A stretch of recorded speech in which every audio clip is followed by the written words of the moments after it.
nem você.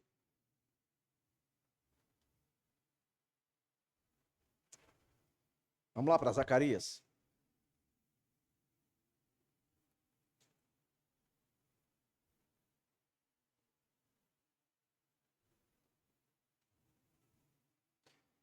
Zacarias capítulo 9. O Deus Todo-Poderoso, do verso 1 ao 8.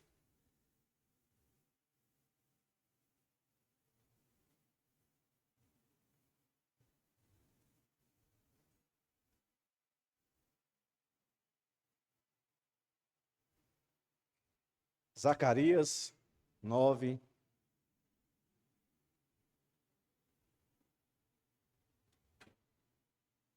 do verso 1 ao 8. Vamos ler, irmãos.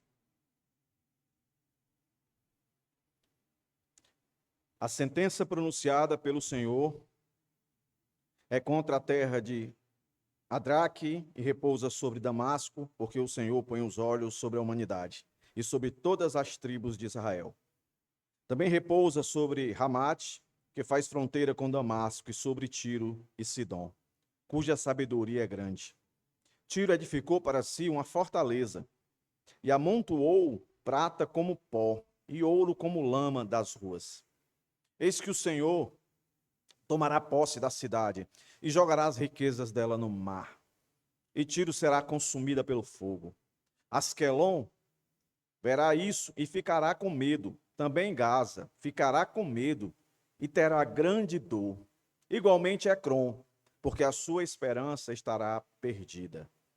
O rei de Gaza perecerá e Asquelon não será habitada.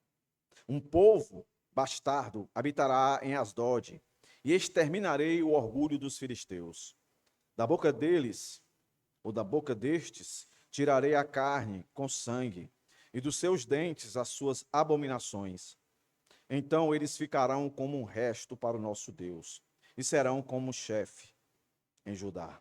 E Ecrom será como os jebuseus. Eu me acamparei ao redor da minha casa, para defendê-la contra forças invasoras, para que ninguém passe nem volte. Nunca mais passará sobre eles o opressor, porque agora vejo isso com os meus próprios olhos. Senhor, o que dizer, Deus, de um Deus tão poderoso como Tu? O que seríamos de nós, Deus, se a Tua graça não tivesse nos alcançado? Ó Deus, que a Tua palavra nessa noite fale àquele coração endurecido, que o poder, Senhor, que emana de Ti, possa quebrar esse coração e possa se fazer entender que a melhor coisa que um homem pode querer é viver a Tua vontade, é Te agradar acima de tudo e de todos, incluindo o próprio eu. Que seja motivo de alegria, Senhor, de esperança, de satisfação, de júbilo, poder fazer parte do Teu povo, poder ainda ter a liberdade de sair das nossas casas e vir te louvar e declarar que grande é o Senhor. E lembrar, Senhor, através das canções, não devemos ficar perturbados, porque Tu tem o controle de todas as coisas, desde o começo até o fim. E o que está no meio não está desprovido da Tua provisão. Nos faz viver, Senhor, para Te agradar. Nos faz viver o que a Tua palavra nos chama, buscar em primeiro lugar o Teu reino. E as demais coisas, aquilo que nós necessitamos, nos serão acrescentadas. Nos faz entender, Deus, que tudo aquilo que temos, tudo aquilo que possuímos, tudo aquilo que haveremos de possuir, não é mérito da nossa força própria. Nós não somos autônomos neste mundo. Esse mundo é governado por Ti. Então isso implica em que nós devemos entender e compreender que tudo o que temos, tudo o que somos, é pelo poder que emana de Ti. Por isso, Senhor, abre os nossos ouvidos mais uma vez para compreender a Tua majestade em poder nesses versos que aqui foram lidos nessa noite. Que seja aplicável que tenha relação com todos que aqui estão, como sempre eu te peço, Deus. Ao mais instruído, ao menos instruído, ao idoso, à criança. Que todos sejam alcançados, que haja temor no meio do teu povo, não de medo por si só, mas de respeito, de reverência, de humildade, de humilhação diante de ti. Com o coração contrito e quebrantado, Senhor, assim que queremos estar. Perdoa os nossos pecados, nossas falhas. Em nome de Jesus. Amém. Meus irmãos, como é que eu vou dividir esse texto aí? 3 partes, como eu costumo sempre fazer, né?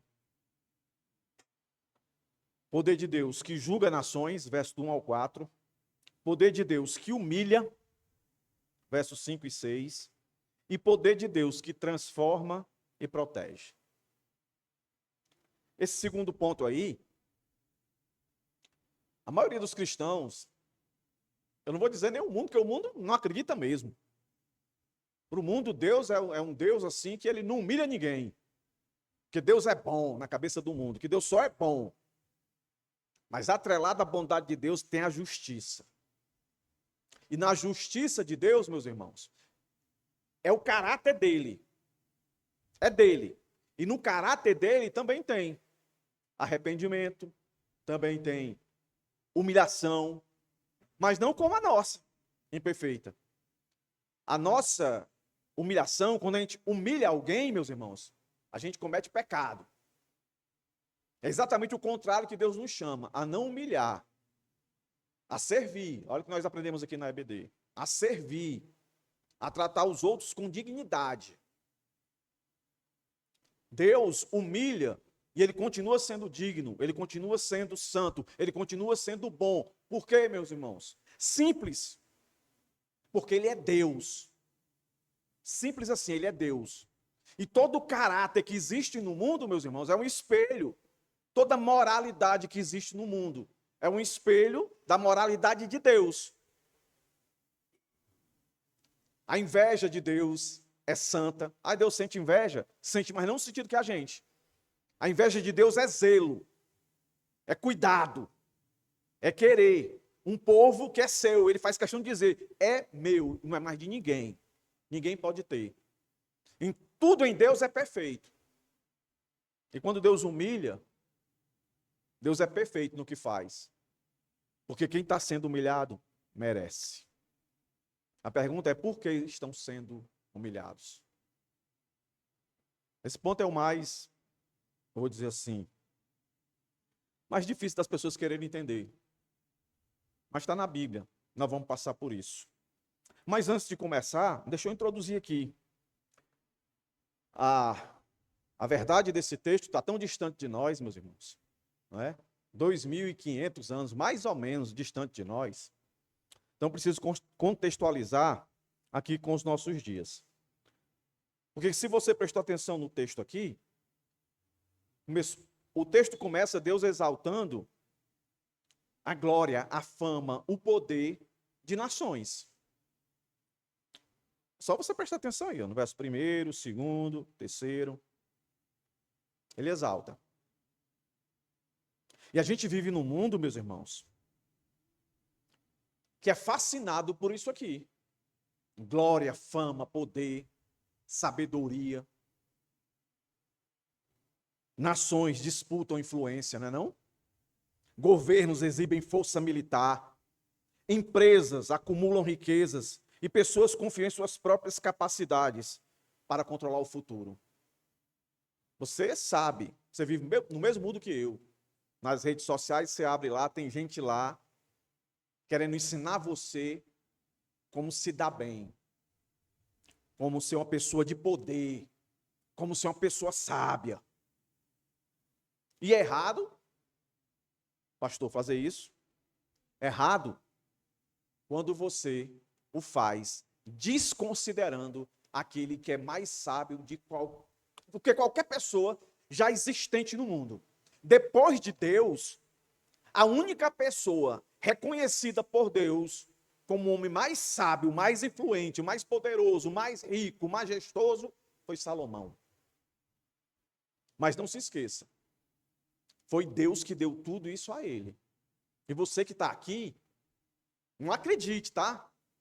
5 passos para ficar rico, 5 passos para ser reconhecido, ser valorizado. Não acredite no que o mundo ensina.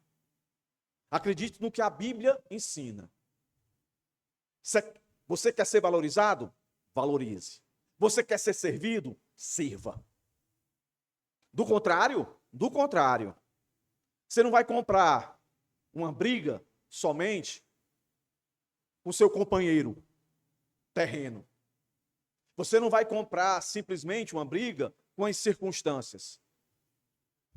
Você vai comprar uma briga que não deveria comprar com esse Deus aqui. Zacarias 9, de 1 a 8, apresenta Yahvé como governante supremo da história. O que é que o profeta contempla? Ele contempla cidades poderosas, assim como eu e você contemplamos. Se aqui eu perguntasse para vocês, cidade, país, que você considera potência, a maioria diz aqui, Estados Unidos e hoje é China. Os dois que se destacam mais.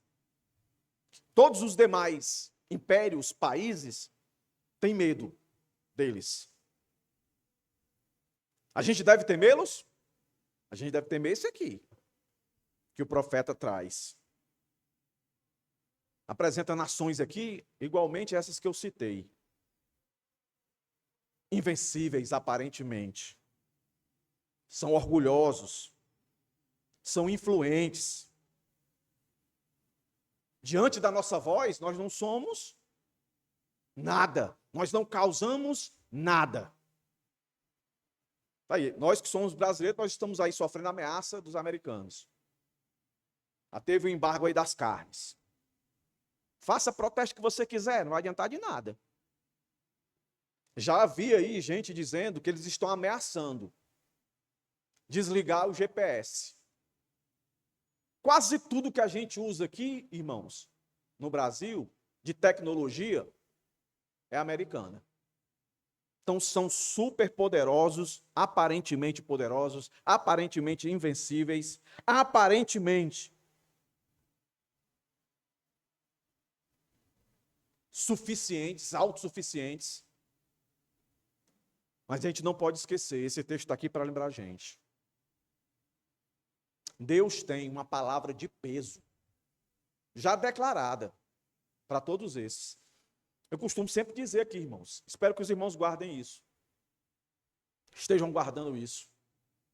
Quando o mundo estiver parecendo, eu parto desse princípio, porque sempre vai parecer, nunca é aquilo que a gente acha que é. Poderoso, que vai acabar, que vai destruir. Olha o que nós temos aprendido aqui sobre a provisão. Deus determinou o dia, a gente não sabe, que ele vai acabar com tudo isso. Quem vai acabar é ele. Guerras vão existir muitas, mas quem vai acabar esse mundo aqui é ele. Não existe nação mais poderosa do que a nação, nosso Deus, o Yahvé. E aqui no nosso texto nós vamos ver, ele julgando, ele derrubando e ao mesmo tempo usando de misericórdia para transformar e proteger pecadores. Nenhuma nação escapa ao domínio de Deus. E nenhum pecador, meus irmãos, está além do alcance do Senhor. Esse texto eu posso resumir em 2 partes. As 3 em 2. Não há império mais poderoso do que o nosso Deus. E por mais depravado que seja o homem, por mais depravado, quando eu falo depravado, pense as piores coisas que você já ouviu falar que o homem fez, além de matar. Se ainda estiver com vida, a misericórdia, a graça do Senhor ainda pode alcançar. O texto aqui mostra isso para a gente. Então vamos nós aqui, começar pelo primeiro ponto aqui. Seu poder julga nações. Haverá um julgamento final, isso é claro. Mas isso não quer dizer que Deus não esteja julgando o mundo hoje. Não tenha julgado o mundo no passado, julgou. É só você lembrar um pouco e recordar que quando Deus levantou o seu povo, eram 12 tribos. Depois, por causa de pecado, por causa de rebelião com Deus, esse povo foi separado. Reino do Sul, Reino do Norte. O Reino do Norte, várias profecias. E nós vimos, nos profetas menores, várias profecias se cumpriram. Deus exerceu o juízo. E o Reino do Norte não existe mais. E o Reino do Sul, que eram dois, se resumiu à tribo de Judá. Que não existe hoje como tribo de Judá, mas judeu. Está lá, Israel. Mas Deus sempre julgou. Que falar de Nínive? Deus lançou uma promessa de salvação e passou um século, 100 anos depois. E essa geração esqueceu da graça do Senhor, quando enviou Jonas lá. E o Senhor profetizou pela boca do profeta que ia acabar. Julgou, condenou e destruiu. Então, não se iluda. Não pense que a gente tem que pregar o evangelho para as pessoas para que elas se arrependam do julgamento final. Deus já julga hoje e agora. Deus já tem mandado gente desde o tempo de Adão até o dia presente para o inferno. E aqui é uma prova disso. Isso aqui que eu vou ler agora, começar a ler com os irmãos, aconteceu. Agora, como é comum no Antigo Testamento, algumas profecias, ela tem 3, às vezes 2, 3 cumprimentos. Se cumpre, mas ela não se cumpriu completamente, ela se cumpre em outro momento, até, de fato, ela se cumprir definitivamente. E aqui no livro de Zacarias, a maior parte das promessas, elas têm duplo ou triplo cumprimento. Isso querendo dizer o quê? Que o julgamento acontece. Agora chegará um dia que será o último e não haverá mais. Olha como é que o texto começa. Sentença pronunciada pelo Senhor. Então não é conversa do profeta, não é conversa de pastor. Está aqui, ó. A sentença pronunciada pelo Senhor. Essa palavra aí, sentença, ela traz a ideia, meus irmãos, de carga, de peso. É uma palavra dura. É uma palavra confrontadora. É uma palavra que não está preocupada com o sentimento de quem vai ouvir. É uma palavra que é verdadeira e ela tem que ser dita. E é uma palavra que ela fala e ela se cumpre. Não é uma promessa que tem uma condicional. Vai ser ou pode não ser? Vai ser. E não vai ser contra coisas. Vai ser contra pessoas. Olha o que é que o texto vai dizer aí, ó. Sentença pronunciada pelo Senhor é contra a terra de... Aí vai citar, ó, Adraque, Damasco, Ramate, Tiro, Sidom. Cada cidade dessa, inúmeras pessoas. E o texto está dizendo, eu tenho uma palavra contra vocês. Eu tenho uma palavra que não é de paz, é de guerra. Meus irmãos, quem está falando isso? Deus. Esses aqui citados estão no mundo vivendo e colhendo do que é de melhor. Aquilo que todo homem que se esquece de Deus, se afasta de Deus, busca. Sem querer ser repetitivo, mas sendo a tríade maligna. Concupiscência da carne, concupiscência dos olhos, soberba da vida. Todos, desde a queda, a briga é por isso. O texto diz, ó. Deus não está brincando, ó. E repousa sobre Damasco, porque o Senhor põe os olhos sobre quem? Sobre a humanidade e sobre todas as tribos de Israel. A palavra repousa aí, meus irmãos, dá a ideia de algo permanente, de algo que vai e vai ficar, vai se estabelecer. E no caso, o que é aqui? O juízo de Deus, a ira de Deus sobre esses. E Tiro, ele recebe o auge dessa ira. Porque Tiro, no Antigo Testamento, até o imperador, o governo principal de Tiro, ele é até comparado com Satanás. Muita gente lê o texto e acha que está fazendo uma referência a Satanás, mas não é. É o rei, arrogância soberba lá em cima. O homem se sentia um Deus. O que é que ele possuía? O Senhor vai dizer aqui, ó. Também repousa sobre Ramate e faz fronteira com Damasco e sobre Tiro e Sidom. Aí ele vai dizer no verso 3, ó. A influência dela sobre todas essas outras aí. Por isso que ela é a principal. Ele vai dizer no verso 3, ó.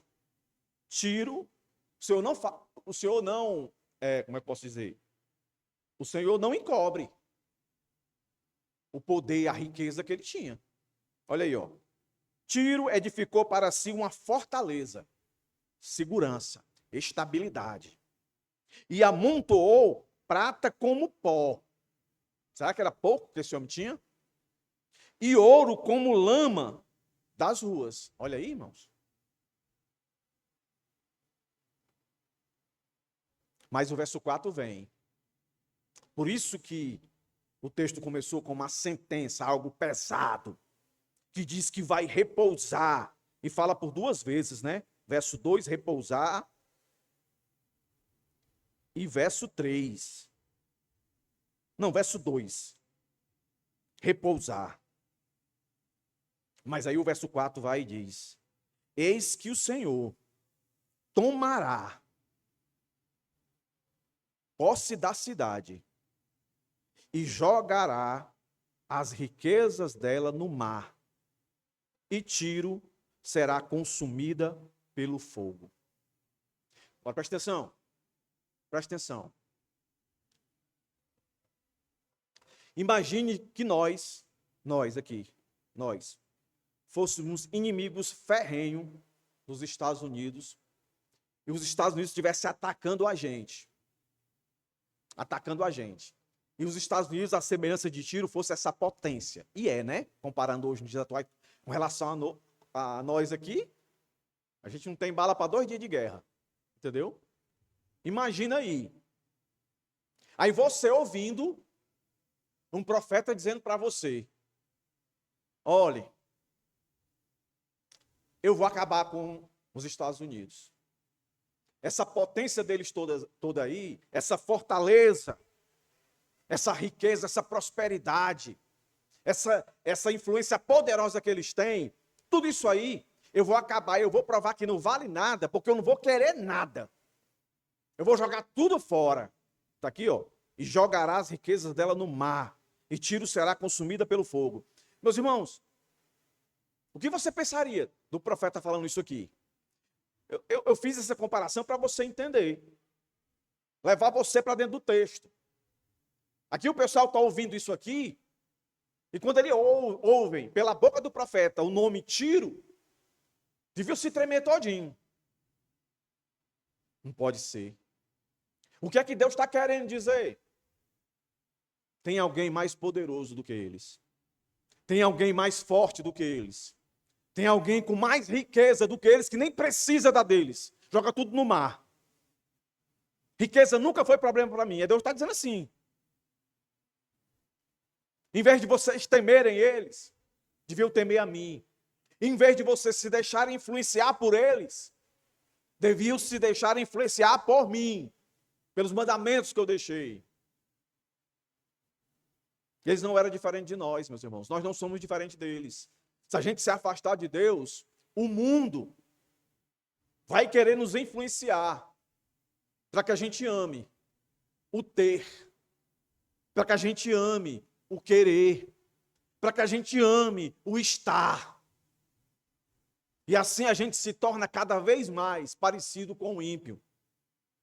Que ele pode até falar que o mundo vai acabar, mas isso é uma ideia para ele. Na realidade, ele age como se esse mundo nunca fosse acabar. Como se ele necessitasse sempre estar, sempre querer e sempre ter. E aí Deus pega um padrão mais elevado da época e diz assim, ó, não vale nada. Na hora de prestar conta comigo, não vale nada. O que vale é a minha sentença. O que vale é o que eu vou dizer, não é o que os homens dizem. No final vai valer o que eu disser. Mateus 24. Sejam bem-vindos, benditos para o reino eterno que o Pai preparou. Aí para outros, apartai-vos de mim, malditos, para o fogo e a perdição eterna. É Ele. Despojará. E aqui vem. Alguns historiadores dizem que o que aconteceu com essa nação, Tiro e todas essas outras, né, que causou até... Tinha esperança nelas e o texto vai dizer que eles podiam perder a esperança. Olha aqui, ó, o verso...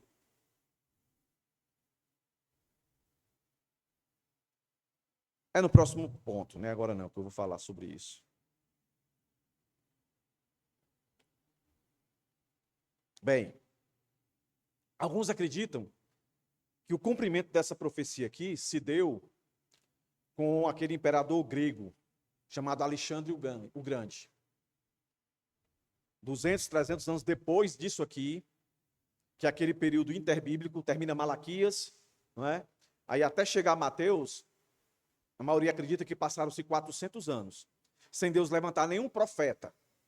Mas isso não quer dizer que Deus não agiu, que Deus sempre agiu no mundo, com profetas e com qualquer um. Como ele agiu com o rei da Síria, que não reconhecia como Senhor, Nabucodonosor também, que Deus usou, né? Eram servos dele. Deus faz o que ele quer, com quem ele quer, na hora que ele quiser, da maneira que ele quiser. Então, alguns acreditam que nesse período de 400 anos, né, entre o Antigo Testamento e o Novo, que aí aparece o Império Persa, que aí vem o grego com ele e derruba, depois vem os macabeus, aí por fim o Império Romano, que aí estabelece, né, o que Gálatas fala lá, a plenitude dos tempos para que Jesus viesse. Mas quando a gente olha para esse texto, essa sentença, meus irmãos, e por tudo que a gente vai ler daqui para frente, a gente entende que essa profecia aqui é mais uma daquelas que tem vários cumprimentos. Vou dar um exemplo aqui, ó. Isaías, um exemplo disso, de uma profecia que foi falada, ela se cumpriu na história, mas depois passou-se muito tempo, e aí ela se cumpriu de novo, em definitivo. Vou dar um exemplo aqui, ó. Isaías capítulo 7, 14 vai dizer assim, ó: portanto, o Senhor mesmo vos dará um sinal, e eis que a virgem conceberá e dará à luz um filho, e ele se chamará Emanuel. Está lá escrito. Aí você diz, está falando de Jesus. Mas espera aí. Quando esse povo estava ouvindo isso aqui, Jesus era só figura. Não existia o nome Jesus, não. Então, quando o profeta fala isso aqui, o primeiro cumprimento acontece no contexto de Acais, que o profeta serviu como sinal de que Síria e Israel não seriam destruídas. Aí o segundo cumprimento vem em Mateus 1, 22 e 23. Porque Mateus 1, 22 e 23 aponta para o Antigo Testamento e diz, olha, essa é a prova que teve dois cumprimentos. Quando ele falou aquilo, não era só aquilo, era isso aqui também. Aí em Mateus vai dizer exatamente isso aqui, ó. Cumpriu-se plenamente o nascimento de Jesus Cristo. O verso diz assim, tudo isto aconteceu para que se cumprisse o que fora dito pelo Senhor por intermédio do profeta. E aí faz referência a Isaías. Aí a gente entende, nós, da Nova Aliança, a gente entende que quando o profeta falou lá em Isaías, Antigo Testamento, ele não está falando de uma pessoa, só de uma pessoa física não, que ia nascer mais na frente com esse nome. Mas isso apontava para algo maior que depois a revelação assim mostrou. E outra que tem triplo, né? A gente já viu aqui, quando nós estudamos Mateus capítulo 24. O templo foi destruído na época de Salomão. Depois de Salomão, o templo foi construído de novo, que é o nosso contexto aqui. Construído de novo. Foi destruído de novo, nesse período interbíblico. Se não me engano, eu acho que eu anotei aqui, por um indivíduo chamado Antíquio Epifânio. Ele destruiu o templo. Aí passou-se o tempo, veio Jesus, e Jesus disse que o templo vai ser destruído. E no ano 70 foi destruído. E aí tem o cumprimento final. Então, existem vários textos paralelos que comprovam isso. Isso, voltando para o nosso texto, nos faz entender, meus irmãos, que Deus é o Deus da história. Que Deus sempre falou que Ele tem o controle das nações, do passado, do presente e do futuro. Do jeito que teve julgamento para essas nações, que se sentiram poderosas, se sentiram deuses, e requereram para si aquilo que só deve ser a Deus a adoração, Deus derramou o seu juízo, então não vai ficar nenhum inocente. Nenhuma dessas autoridades aqui que eu citei, com a sua arrogância, a sua soberba, um dia eles vão experimentar disso aqui. Não importa se tem recursos financeiros, estabilidade, influência, força política, Deus é que comanda a história. E quando ele decretar a sentença dele, então olhe para um texto desse, eu digo, rapaz, então estou seguro. Pode esbravejar, podem me perseguir, podem querer fazer o que quiser comigo, mas a palavra final não vai ser a deles. Vai ser a de Deus. Se ele já deu sentença para países tão poderosos no passado, ele deixou de mão esse que eu vivo? Jamais. Deus continua governando os acontecimentos mundiais, meus irmãos. Muitas vezes nós olhamos para as guerras, para as crises que estamos vivendo economicamente aqui, as mudanças políticas, as instabilidades, e pensamos que a história está fora do controle. Aí está aqui Zacarias dizendo para a gente, tá? Não. E aí eu trago aqui também Isaías, que já dizia, é ele, Isaías 40, 23, é ele, Deus, que reduz a nada os príncipes e torna em nulidade os juízes da terra. Não é de hoje que a gente vê um monte de juiz aí corrupto, oprimindo aquele que deveria ter a justiça sobre ele, e dando justiça para aquele que deveria ser oprimido pela prisão, pelo peso da lei. Não vão ficar sem condenação não, irmãos. Com Deus não se brinca. O cristão não deve viver dominado por medo dos acontecimentos mundiais. Porque está cheio de crente assim, não sei você. Ah, não sei o que é bom, é a terceira, é a quarta guerra mundial, é a quinta guerra mundial. Vala-me Deus do céu. Não estou dizendo que isso não possa acontecer. Pode acontecer até 10 guerras mundiais aí. Mas quem vai acabar isso aqui, a sentença final, a palavra de peso, é de Deus, acredite, viu? Não é do homem, não. Por isso o cristão deve confiar mais na soberania de Deus do que nas estruturas humanas. Olha o que aqui Salmo 20, verso 7 diz. Uns confiam em carros, outros em cavalos. Nós, porém, nos gloriamos em o nome do Senhor nosso Deus. O nome aqui não é o nome não, viu?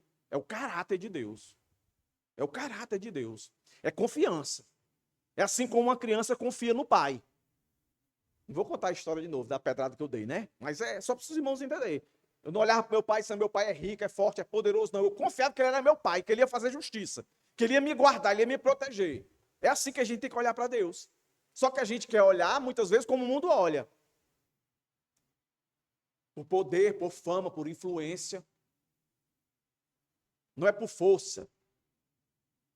É sempre pelo Espírito de Deus que a gente tem que entender, meus irmãos, que Deus é maior.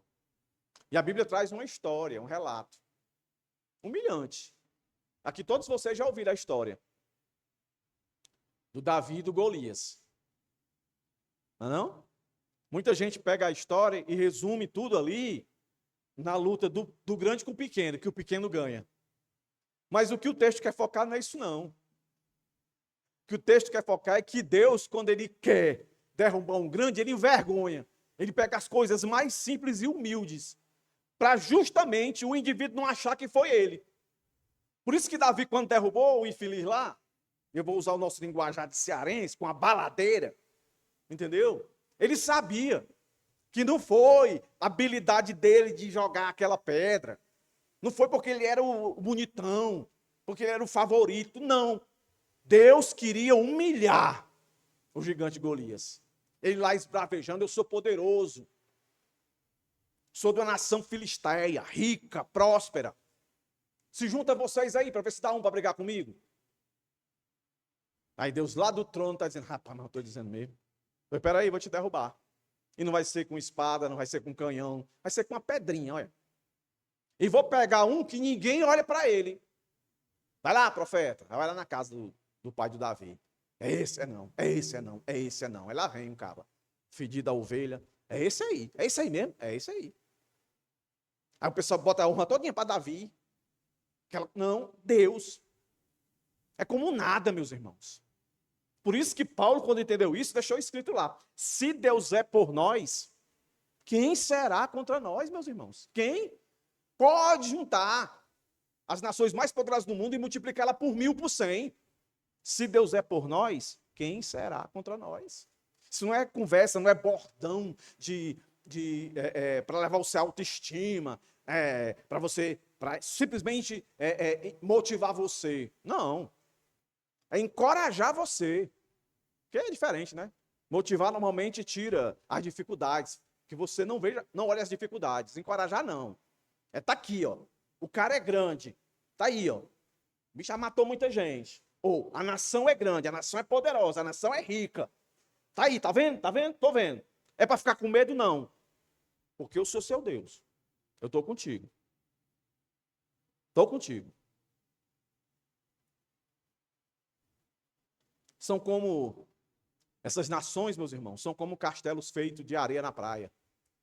Bonitão, mas quando vem a onda, ó, bota tudo pro chão de novo. Para Deus, ó.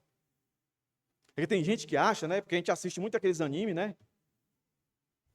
Quem joga videogame também, que aí quando o cara tá... Porque hoje é briga, né? É bala, é tiro. Aí quando o cara tá ficando fraco, ele tem que pegar uma energia, a energia vai subindo para ele ficar mais forte, poderoso, né? A gente acha que com Deus é assim, né? Deus é um poder que aumenta, tem horas que aumenta, tem horas que diminui, não. É um poder só. O mesmo poder para trazer salvação para um homem que vive na depravação é o mesmo poder para tirar um indivíduo que nasceu numa família cristã, que sempre foi à igreja, nunca bebeu, nunca fumou, nunca fez nada extraordinário. É o mesmo poder, nem mais nem menos. Se Deus quisesse acabar com o Brasil, é o mesmo poder que ele acabaria com os Estados Unidos, com a China. Deus não ia olhar assim, não, o Brasil é mais fraco, eu vou usar poderzinho mais fraco. Os Estados Unidos é mais poderoso. A China é poderosa, eu vou usar... Não, para Deus... Ora, se Deus fez tudo só com a voz, falava e as coisas aconteciam, quem são essas nações? São poeira para ele. Mas veja, surge uma pergunta aqui, que o nosso segundo ponto vai responder. Por que Deus derruba nações poderosas? Por que ele derruba nações poderosas? Uma pergunta. Mas por quê?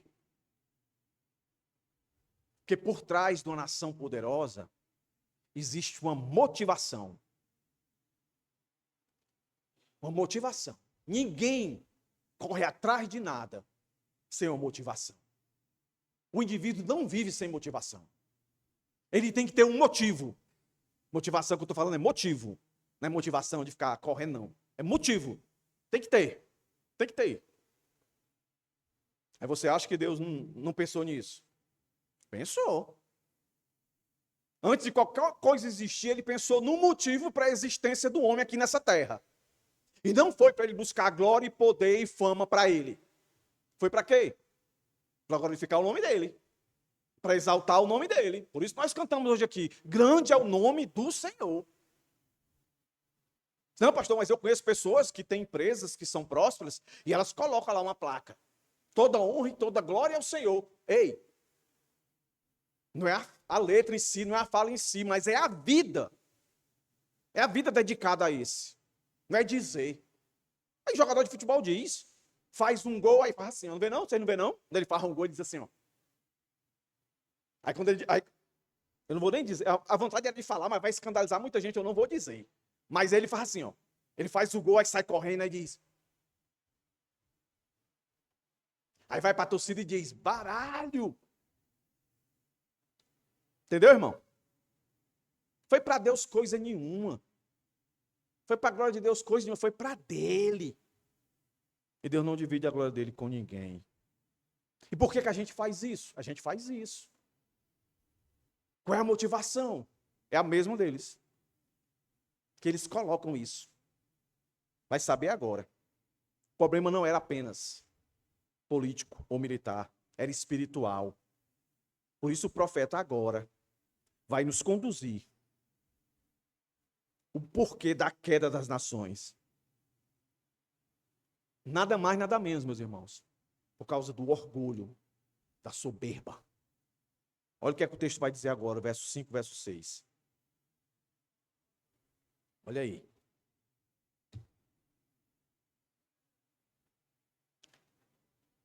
Asquelon verá isso e ficará com medo. Cidades que se espelhavam em Tiro e todas as demais, mas Tiro como destaque. Eu quero essa glória, eu quero essa fortaleza, eu quero essa riqueza, prata como pó e ouro como lama. Eu quero isso aí, eu quero ser respeitado. Aí o texto está dizendo, ó, quando eles virem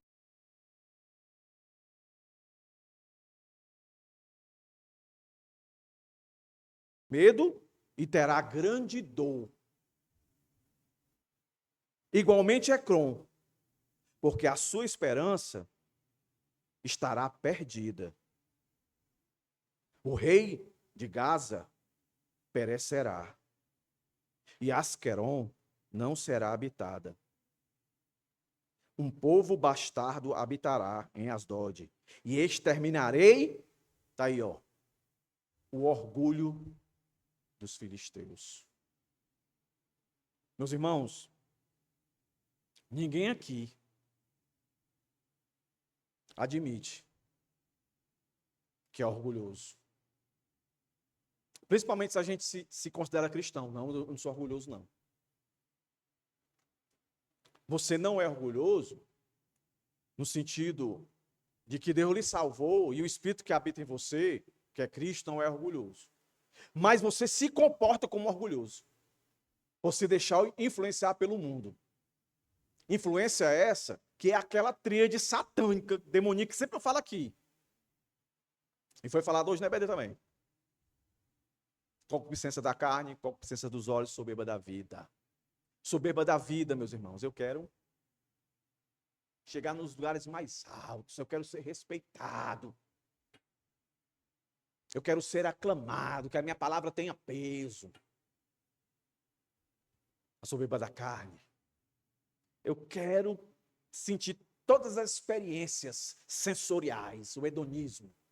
Eu quero ter prazer no vestir, no andar, no dirigir, no viajar, no comer, né? Nas delícias que Deus, dentro do casamento, deu. E as pessoas querem o prazer fora. A concupiscência dos olhos, eu quero aquilo, eu quero aquilo, eu quero aquilo, eu quero aquilo, eu quero aquilo, eu quero aquilo. Meus irmãos, como estão cheias as igrejas hoje, oferecendo isso para as pessoas. E não sabem elas que a motivação é o orgulho. É o orgulho. Vocês percebem, irmãos? Quando a pessoa, o nosso contexto hoje, atual, quando a pessoa passa no vestibular, né? Normalmente as pessoas, os pais, né? Não eu não sou assim, graças a Deus. Que sempre quando falam para os filhos fazer faculdade, ou é medicina, ou é engenharia, ou é direito, as que pagam melhor, né? As que pagam melhor. Aí quando um filho passa num negócio desse daí, aí vai dar eles chamam de testemunho, mas aí eu não posso ser orgulhoso e arrogante, né? Se eu for, Deus me perdoe. Para mim é um testemunho, que a pessoa começa a falar e ela começa a se auto-endeusar. Meus irmãos, a gente não merece nada. Se a tua vida está tudo de boa, tu tem reconhecimento, tu tem posição, tu tem dinheiro, tu tem tudo, não é porque tu é melhor do que fulano e ciclano, não. É misericórdia de Deus e graça. Então as nossas palavras tinham que ser poucas ou nenhuma quanto a esse respeito. Porque nós temos tendência muito forte a nos orgulharmos. Ou orgulho do vitimismo, ou o orgulho da soberba. E os dois são condenáveis. Eles tinham isso. O orgulho que levou isso a eles. E é o orgulho que está levando muitos cristãos a ficarem doentes, adormecidos, ao ponto de até perderem a sua vida. É castigo? Depende da perspectiva. Depende da perspectiva. Se você estiver se afastando de Deus, é a melhor coisa que pode acontecer. Porque na hora que você morre aqui, você para de afrontar Deus. Você para de confrontar Deus com seu orgulho, com a sua soberba. Então não seria mal. E não teria mal. Se isso. O sentido ruim seria você perder o privilégio. Se você é um jovem, não casar.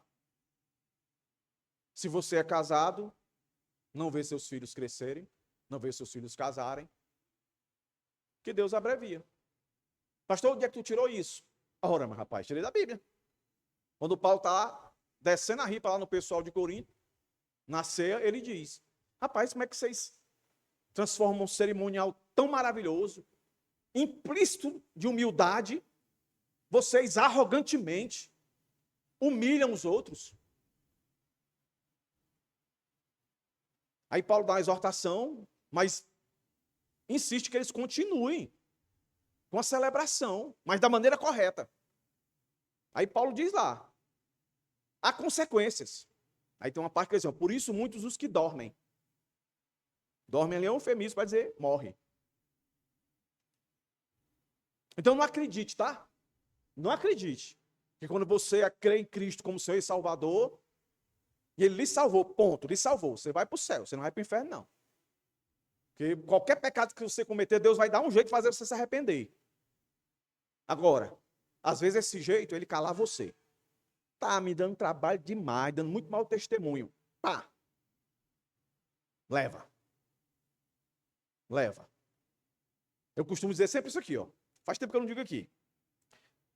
Eu tinha medo antes, né? Eu dizia assim, Senhor, eu não quero viver uma vida de pecado para o Senhor não me levar. Mas, Senhor, eu também não quero viver uma vida santa demais para o Senhor dizer assim, rapaz, você merece estar aí, vou tirar você. Mas sabe o que é isso, irmão? É porque esse mundo aqui, por mais difícil e depravado que ele esteja, e vai ficar cada vez mais, o próprio Deus colocou uma eternidade no coração da gente. Porque aqui, se eu perguntar, ninguém quer morrer. Ninguém quer morrer. Mesmo sabendo que o céu, o paraíso agora é o melhor lugar do mundo, ninguém quer. É porque é como se Deus dissesse assim, ó. O céu lá vai ser aí melhorado. Então, a melhor opção para você é você viver aí como se estivesse aqui. E como é que eu vivo aqui como se estivesse lá? É na total dependência dele e não enchendo meu coração de orgulho, de achar que o meu sustento, a minha provisão, a minha estabilidade, a minha segurança, a minha fortaleza, a minha riqueza está na força do meu braço.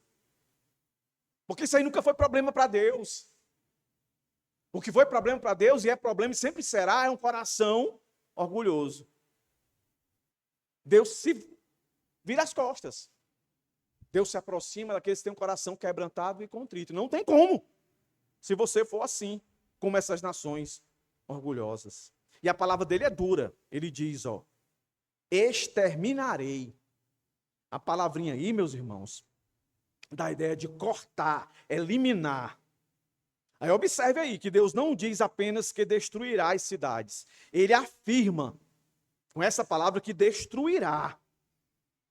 E o motivo é por causa da sua soberba.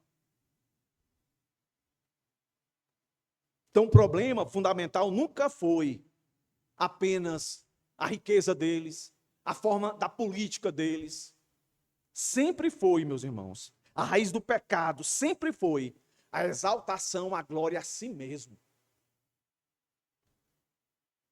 Então, meus irmãos, pense um pouco aí. Nós estamos vivendo, repito, tempos difíceis no Brasil, o mundo, não é? De muita instabilidade. Mas a pergunta é a mesma. Onde está a sua confiança? Na sua inteligência? Na sua experiência? Em suas conquistas, posses que você tem? Em seus recursos?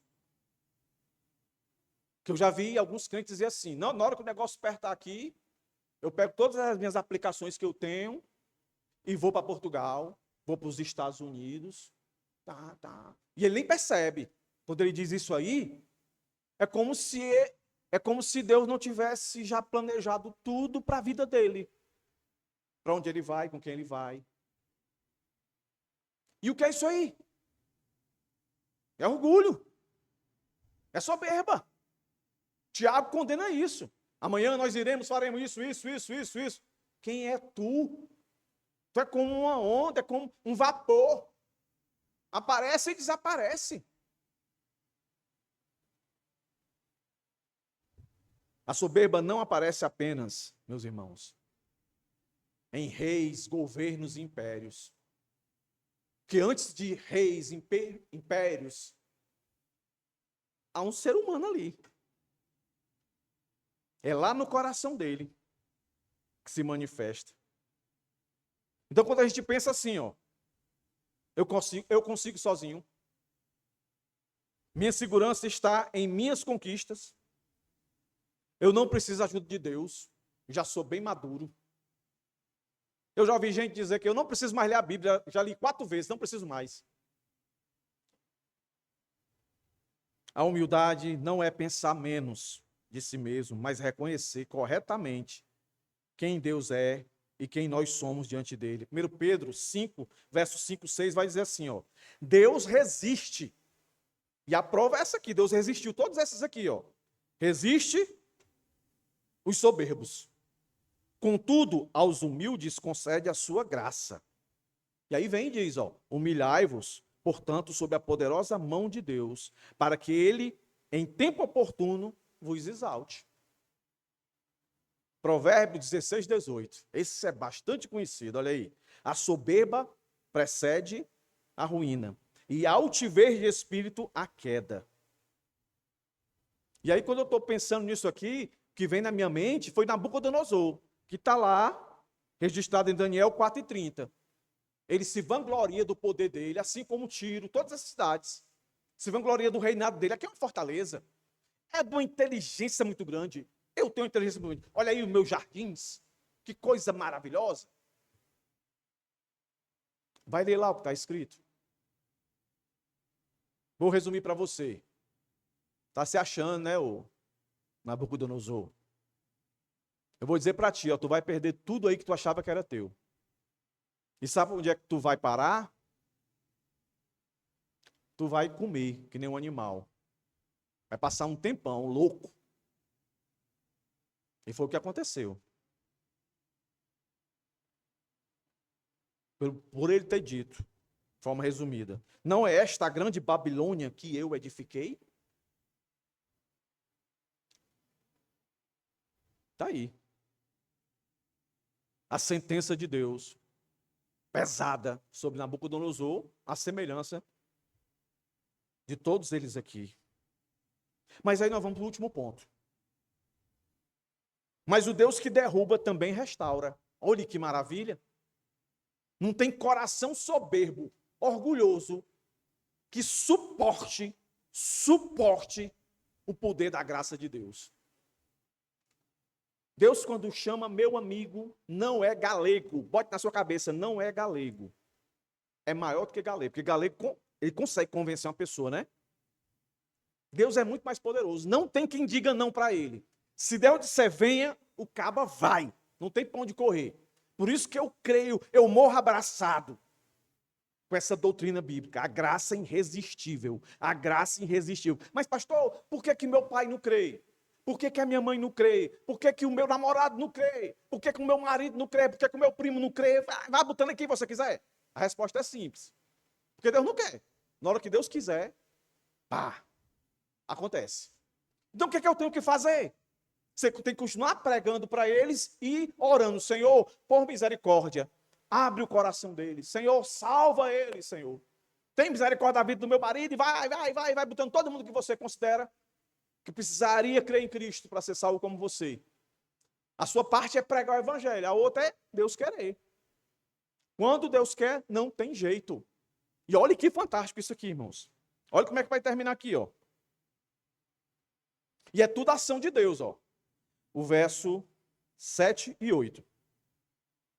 Olha aí.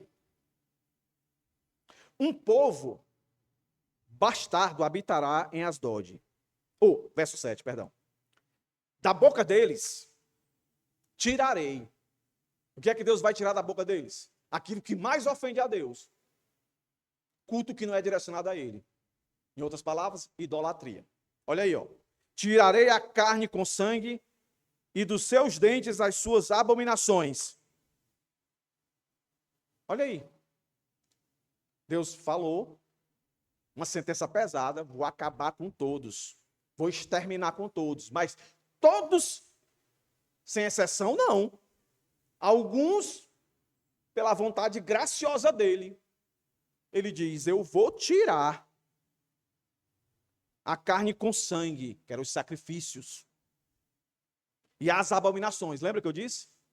Todo culto prestado pelas nações pagãs tinha sempre cunho depravatório, sexo explícito, aberrações com animais, tudo que você possa imaginar.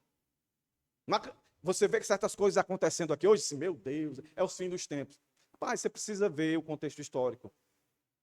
Não só do Antigo Testamento, mas também no período do Novo Testamento. A igreja de Corinto, pensa num negócio nojento. Mas Deus é gracioso. A graça de Deus, meus irmãos, é inexplicável. Olha aqui. Então, continuação do verso 7. Eles ficarão como um resto, como alguns. Está vendo? Não é todos sem distinção, ou sem exceção. Tem distinção. Deus olha e diz, não, você, eu vou restaurar. Você eu vou salvar. Vai ficar um restinho. Ó. Para o nosso Deus, e serão, olha aí a honra, e serão como chefes em Judá. E Ecrom será como Jebuseus. Jebuseus faz relação a um povo que também não merecia, o Senhor salvou. Olha aí, irmãos. Se naquilo que eu tenho dito para os irmãos aqui, o discurso é pesado, mas sempre tem graça. Sempre tem o oferecimento.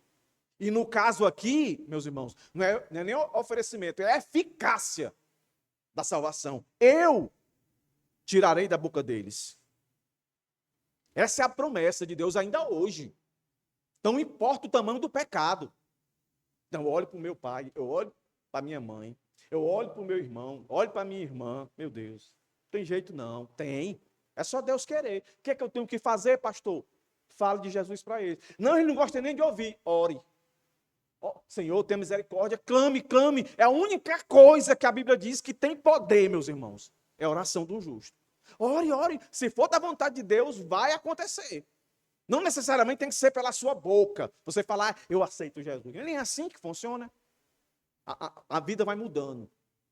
A pessoa vai abandonando aquilo que ela antes tinha prazer em fazer, ela deixa de ter prazer naquilo. Quando Deus quer assim. Eu nunca me imaginei, pastor. Meu negócio era tocar guitarra. Meu dinheiro todo dinheiro para comprar pedal, caixa, era essas coisas. Aí minha esposa queria livro, eu comprava para ela. Bichinha chegava, lê aqui, eu li isso. Aí um dia eu acordo, um dia que eu digo assim, né? Só para os meus. Aí agora, vai lá em casa. A gente vai brigar agora, fica pegando meu livro, bota o nome dela na frente. Digo, qual é, Ismênia? É nós dois? Bota pelo menos o meu na frente. Aí eu vou procurar um livro meu, tá lá no birô dela. Digo, ai, meu Deus, é bom, rapaz. Vendi tudo, só tenho 2 violões. Vendi tudo. Cheio de livro lá em casa. Bíblia, tenho várias. É porque eu sou melhor do que vocês? É não, porque Deus é bom, irmãos. Porque Deus é bom. Deus olhou para mim e disse, olha, eu não vou só te salvar, não. Eu vou te dar um ministério pastoral. Miserável. E aqui eu estou. E aqui eu estou. Deus tirou de mim tudo aquilo. Tirou de você. E Ele tira de quem Ele quiser. Assim Ele queira. Idolatria, impureza, rebelião, Ele tira. E aí para nós, ó, os que já nos consideramos como filhos dele, e aqui eu termino. A vontade era ir mais, mas o tempo já foi. Nosso último verso. Olha que coisa fantástica. Olha aí. Esse pronome aí, ó. Eu. Quem é esse eu aqui, irmãos? Quem é esse eu aqui? Quem é, irmãos? É Deus, irmãos. Olha o que ele diz aí, ó. Eu me acamparei ao redor da minha casa, do meu povo. Para quê? Para defendê-la contra as forças invasoras. Para que ninguém passe nem volte. Nunca mais passará sobre eles o opressor. Porque agora vejo isso com os meus próprios olhos. Agora vejo isso com meus próprios olhos. Não quer dizer que ele estava de costas e olhou, não. Agora ele está dizendo assim, ó. Agora, nesse momento, agora eu resolvo. Está sobre a minha atenção nesse momento. Sobre os meus olhos está a misericórdia sobre esse povo. Versículos atrás, não. Estava a sentença. Os olhos de Deus repousavam para juízo, para condenação. Mas ele não termina assim. Aí ele diz, mas agora, nesse momento agora, os meus olhos não são mais de justiça, de condenação. Os meus olhos agora são de proteção, de cuidado, de alívio, de segurança. Ei, tu está com medo de quê, crente? Está com medo de quê? Hã? Qual é o teu problema? Problema tu tens se tu estiver no verso 1, 2, 3, 4, 5, 6. Se arrependa. Agora, se tu estiver no verso 7, 8, ei, eu era de uma igreja, quando o pastor dizia um negócio assim, sabe? Animadão, aí ele dizia um brado de júbilo, o pessoal, fica de pé aí, fica de pé, fica, vou terminar. Fica de pé. Se anime, meus irmãos. Deus é bom. Se anime. O Senhor monta o seu acampamento. Ele mesmo torna-se a proteção do seu povo. É a linguagem da aliança. Êxodo 3:7, o Senhor diz assim, ó. Certamente, essa relação o povo estava sofrendo lá no Egito. Uma nação opressora. Êxodo 3:7. Certamente vi a aflição do meu povo. Os meus olhos agora estão vendo, usando nosso texto, que está no Egito. E ouvi o seu clamor. E conheço-lhe o sofrimento. Então, quando Deus vê, ele não fica assim, ó. Quando Deus vê, ele age, ele intervém. Por isso que ele é o Deus da providência. Não ache você. Você entra nas redes sociais, está lá, né? Um querendo ser mais poderoso do que o outro. Nação, empresa, influentes, né? Querendo ser mais poderoso que o outro. Olhando para os seus seguidores. Eu tenho 1 milhão, eu tenho 2 milhões, eu tenho 3 milhões, eu tenho 4 milhões. Nada disso deve assustar a gente, meus irmãos. Deus nunca tirou o olho de sobre o seu povo, o olhar de sobre o seu povo. Mas o que eu queria deixar aqui para vocês também é o seguinte. Eu não sei com quem Deus quer falar aqui, mas certamente Ele está falando. Talvez alguém aqui se sinta distante de Deus por causa do seu passado ou por causa do que você está fazendo agora. Lembre-se, os filisteus eram um dos piores inimigos do povo de Deus. Inimigo do povo de Deus é inimigo de Deus. Mas nós vimos num texto aqui que o Senhor separou algum deles. Mesmo assim, Deus prometeu que ia transformá-los e transformou. Então, meus irmãos, a graça alcança aqueles que ninguém imaginava que poderia alcançar. A graça é maior que o meu pecado, o seu pecado, é maior do que todos os nossos pecados juntos. A graça é maior do que toda a depravação do mundo junto. É melhor e maior. É por isso que a gente canta aqui, né? A tua graça é bem melhor que a vida. Isso nos ensina, meus irmãos, a nunca desistir de familiares afastados do evangelho. E aqui eu me lembro do meu irmão. Ei, João. Das pessoas escravizadas pelo pecado. Aí pode ser algum amigo seu, colega de trabalho, que você sabe que vive uma vida totalmente, que se ele for nessa aí e morrer assim, ele está no inferno. Situações que para você parecem irreversíveis. Mas não esqueça, o mesmo Deus que transformou os filisteus, continua transformando os pecadores. Por isso eu deixo aqui Romanos 5:8. Mas Deus prova o seu próprio amor para conosco pelo fato de ter Cristo morrido por nós, sendo nós ainda pecadores. Hebreus 13:5 diz assim: de maneira alguma te deixarei, nunca jamais te abandonarei. 2 Coríntios 5:17 diz: e assim, se alguém está em Cristo, é nova criatura, as coisas antigas já passaram, e eis que se fizeram novas. Então, você que é crente, você não perde a sua salvação. Você que é crente, não pare de acreditar que Deus ainda salva os piores. E é sempre os piores que Ele quer, para mostrar o quão grande é o amor dele, em ser longânimo, paciente, para esperar, para que aqueles se arrependam. Que Deus tenha misericórdia de nós. Seu poder julga as nações, seu poder humilha os soberbos, mas seu poder transforma pecadores. E, acima de tudo, seu poder é eficaz em guardar aqueles que ele salvou. Obrigado, Senhor, por essa noite. Obrigado pelo privilégio de te louvar.